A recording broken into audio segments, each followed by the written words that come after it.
Hello, everyone, and welcome to the New York City Department of Probation Connecting Client Podcast, where I happen to be the host. My name is Commissioner Juanita N. Holmes, and I'm happy to announce that this is our very first episode. Very excited to be connecting with you, our community, and partners in keeping New York City safe. Today, we have the pleasure of having with us one of our newly onboarded Deputy Commissioner of Strategic Initiative, Joshua Young. Welcome, Joshua. Thank you, Commissioner. It's a pleasure being on the very first podcast. Yes. It's an honor. Equally excited. Welcome to the team. So allow us to hear a little bit about yourself.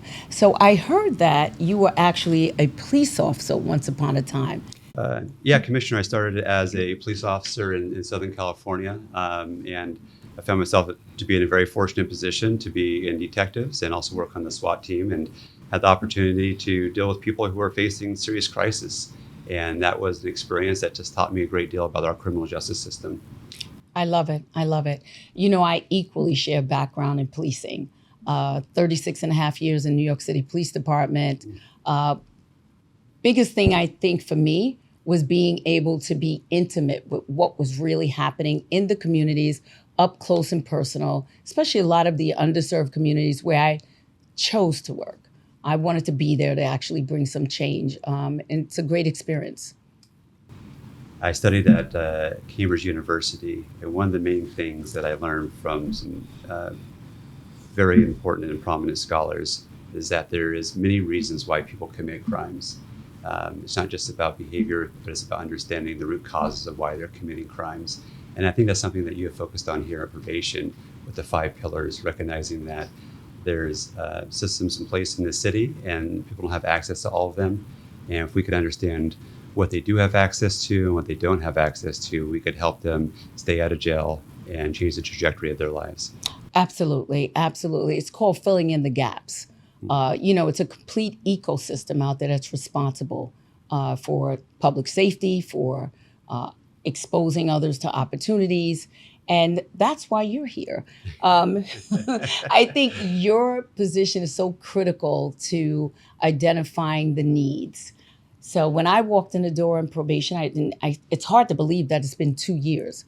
But oh my gosh. 2 years. But walking in the door, I saw a need for metrics in order to really move forward and identify the needs of the community that we're serving, not just the clients, but we also serve the community, as you know. Right, and I really like your ability to articulate why probation is distinct from other public safety systems in New York system. When I think about the probation department, it's unlike policing where there is an emphasis on enforcing laws, or in corrections where I used to work as a deputy commissioner, it's about housing people who are in custody.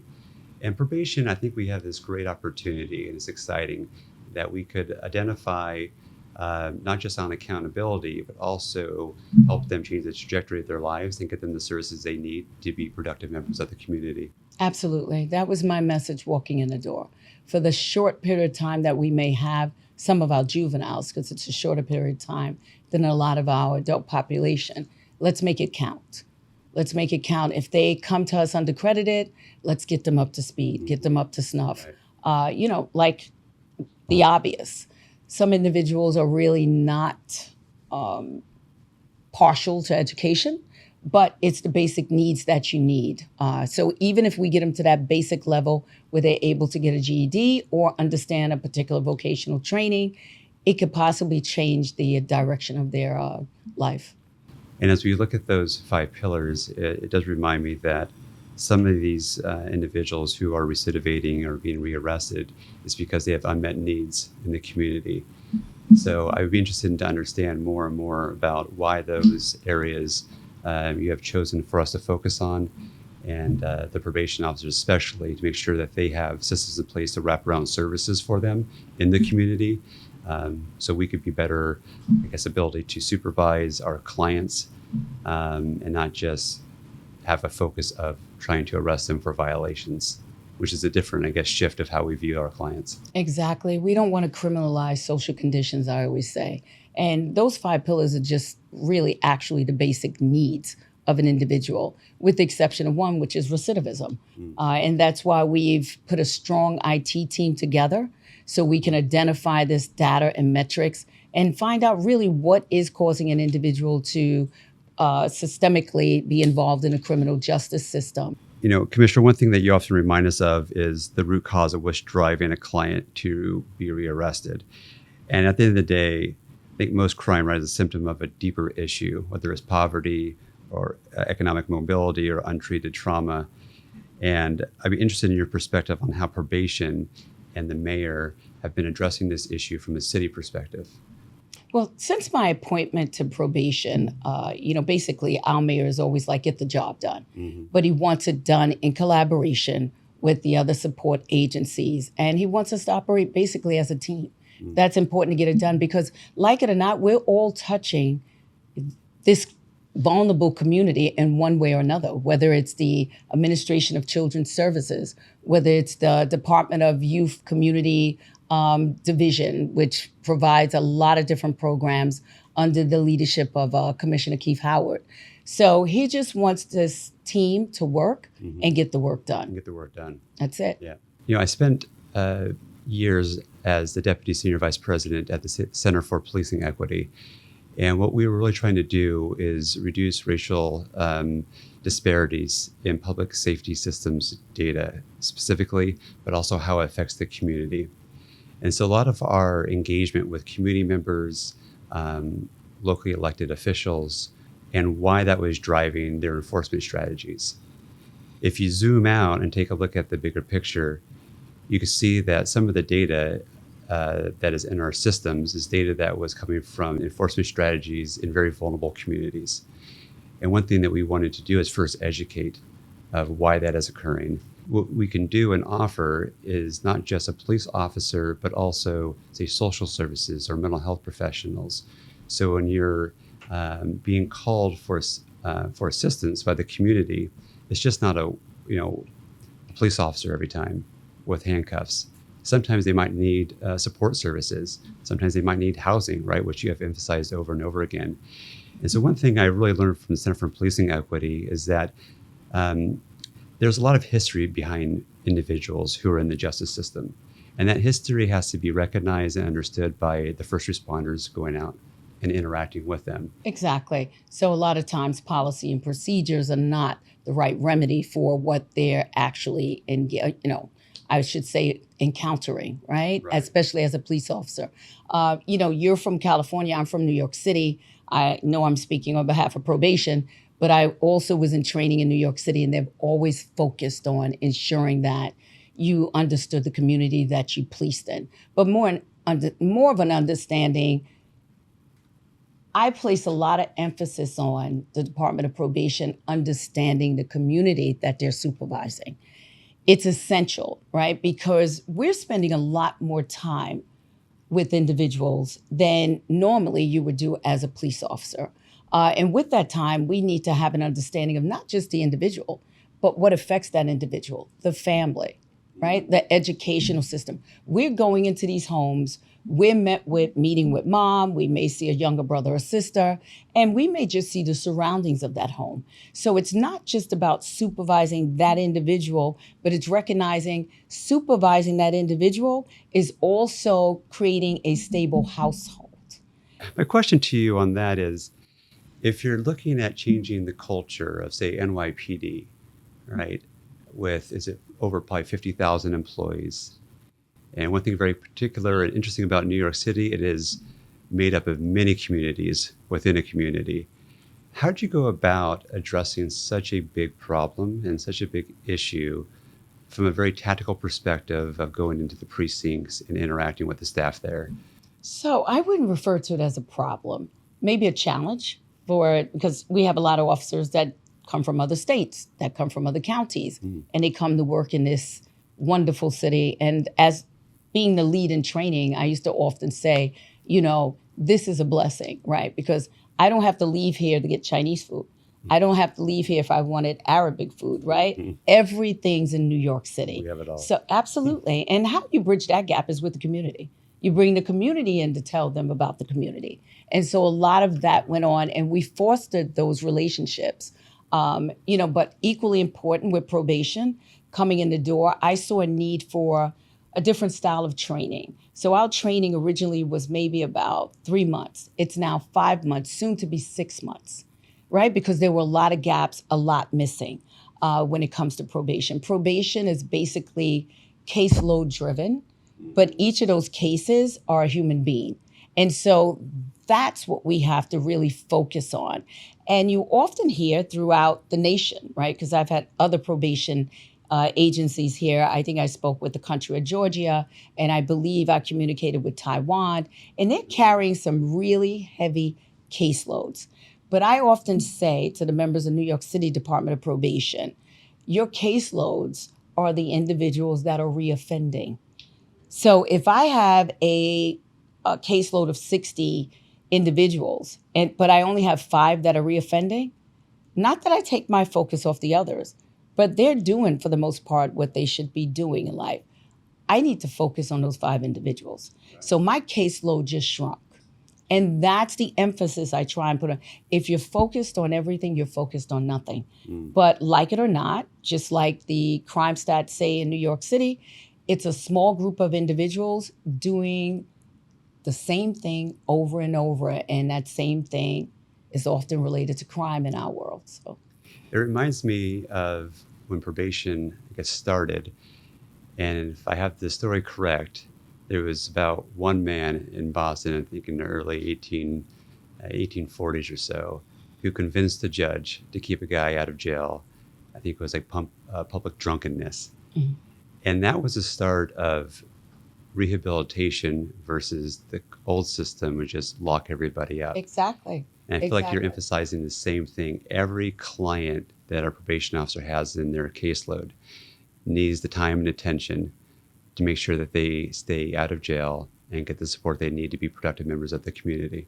Absolutely. Absolutely. And like I said previously, we don't want to criminalize social conditions, right? But identifying an individual needs, I started with that template of, I say 5 pillars because recidivism is the only reason that the New York City Department of Probation exists. We're supposed to keep that number down.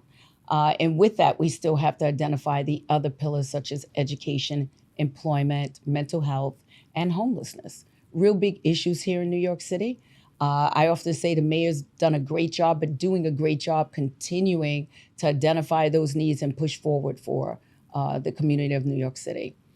So, why do you insist that all of our probation officers use the word client versus a probationer, for example? Well, client was the language used when I walked in. I think it just humanizes, right? That this person, this is a person, right? It's not just the case you're reading. There's a human being here, right? And they have emotions, they have feelings, they deserve opportunity. A lot of our clients don't even know the opportunity exists. So that's the gap that I want to fill here. And there were a lot of gaps to fill. And that's why I often refer to your position. Strategic Initiative was a position created here under my tutelage. It didn't exist in probation prior to me coming here, but I knew the necessity associated with it. It's important because you're going to see things that sometimes, and based on your experience, that the team may not see, I may not see, but we're going to come up with issues or challenges, I should say, and we're going to need remedies. And that's the gap you're here to fill. And I think you have the background to do so. And I'm very excited about you joining the team. And tell me, how does it feel to be here? The task ahead of us is I think, a journey that we're going to have to go on together. But you've already accomplished a great deal with this department. And what I can see from my perspective is putting more systems in place to ensure that once I leave, once you leave, those systems are still here and allowing the probation department to thrive. So the probation officers have the tools and resources they need to make sure that their clients are being successful out in the community. So it's one thing to say, hey, we have a goal here, but if you don't give your people a good system and the processes to enable that, it just won't happen. Absolutely, absolutely. First and foremost, the people are our most valuable assets. Without them, we couldn't get the job done. I don't care how many IT systems you have, right? I don't care how many cameras they have up in the city. Without the human element, we couldn't get the job done. So it's very admirable to see a community such as the members of the New York City Department of Probation come together and want to do this great work. It requires you to have bare minimum a bachelor degree in order to be a probation officer. A lot of people really aren't aware of that, but equally, you have to have the fortitude, the empathy, the passion to want to come and help change someone's lives. And we're going to be interviewing in a couple of our episodes a lot of our members that work here, that's been here doing the hard work, and you're going to hear their stories. And a lot of their stories may relate back to a family member or a friend that they knew that didn't have the help or didn't have a system or a great probation officer, right, that they could rely on and help them move forward in the community.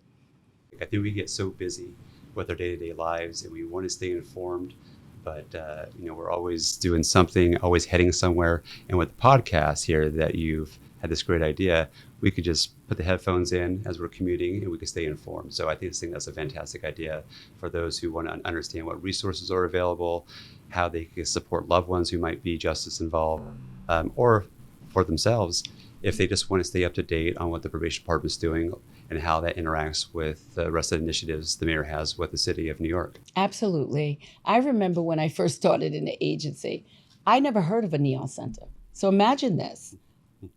I'm in the New York City Police Department for 36 and a half years, from a police officer graduating all the way up through the ranks to chief of police.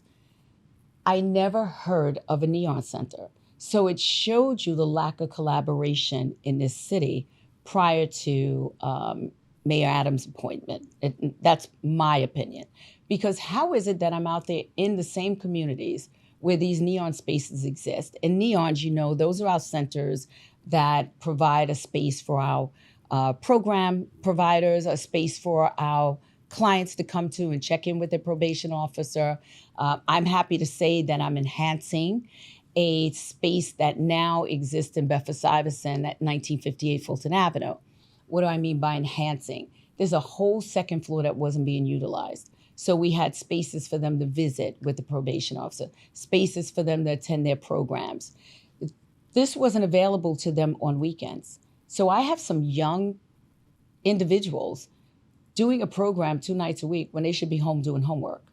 So we were able to meet with management and come to an agreement where now they're going to allow us to be there on weekends.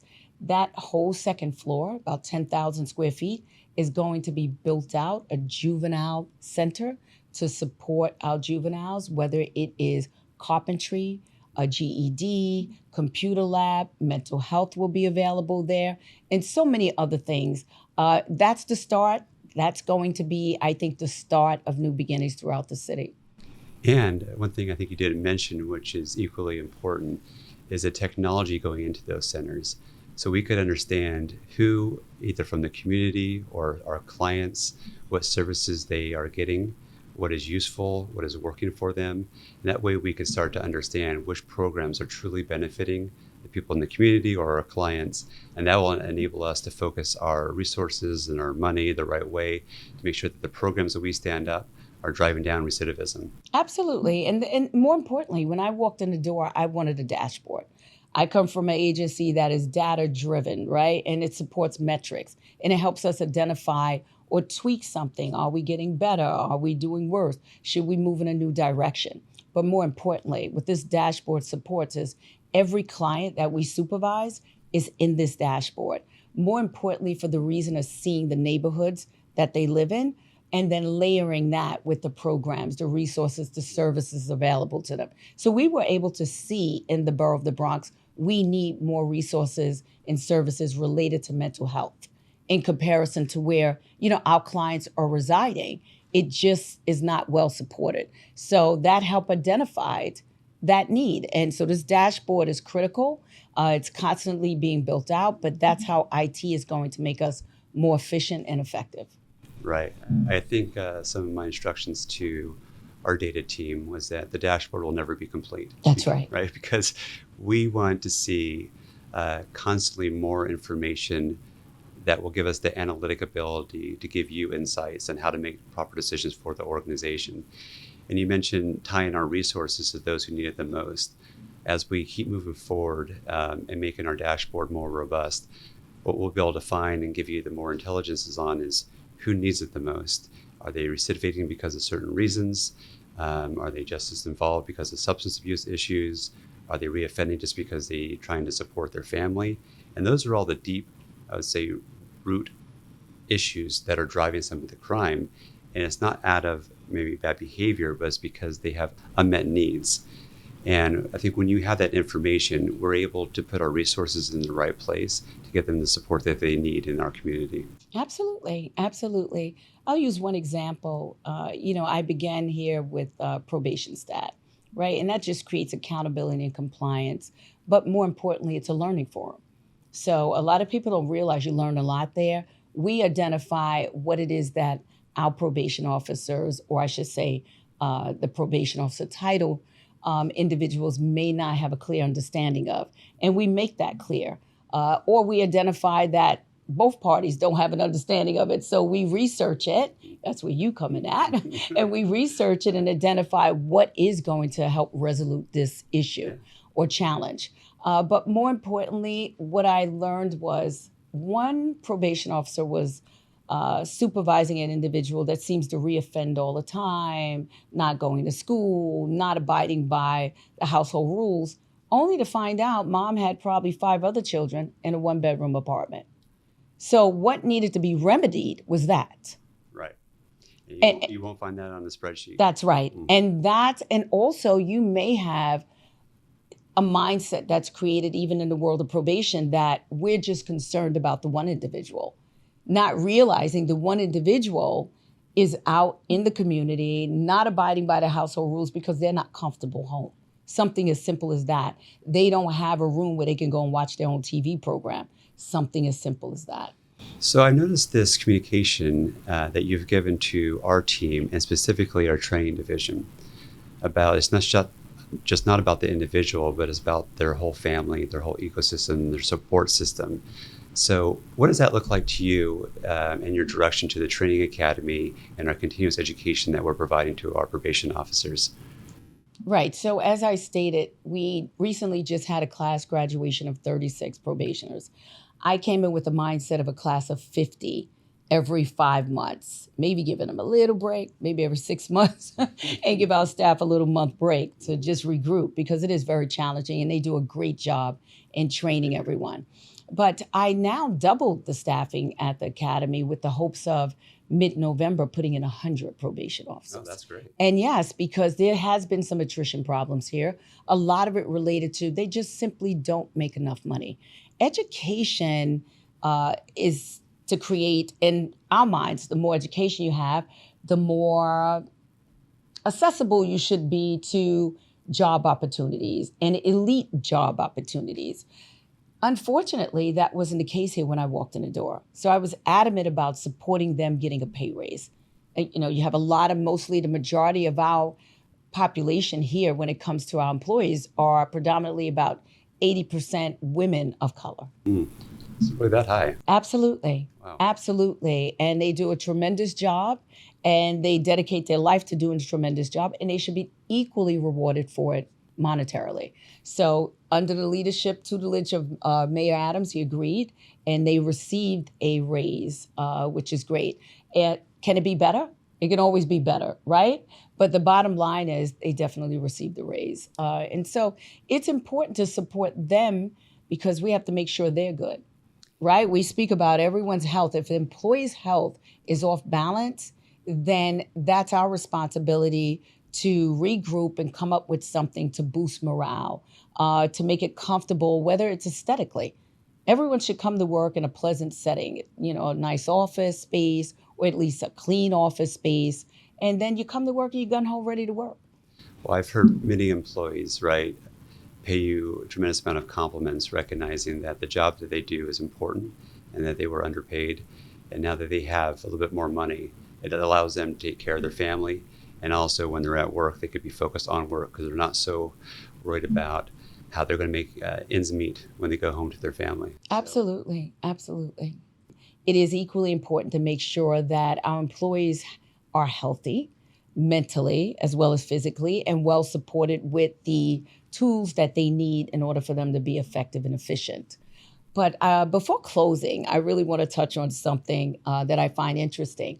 Often people confuse parole and probation. Sometimes I'm panicking, right? Some sort of heinous crime happens and you're hearing the news, oh, they're on probation, when they actually are on parole. So the difference that I tend to explain in a lot of our public forums is, as you know, parole is when you have been formerly incarcerated and now you're paroled for the remainder of your sentencing time.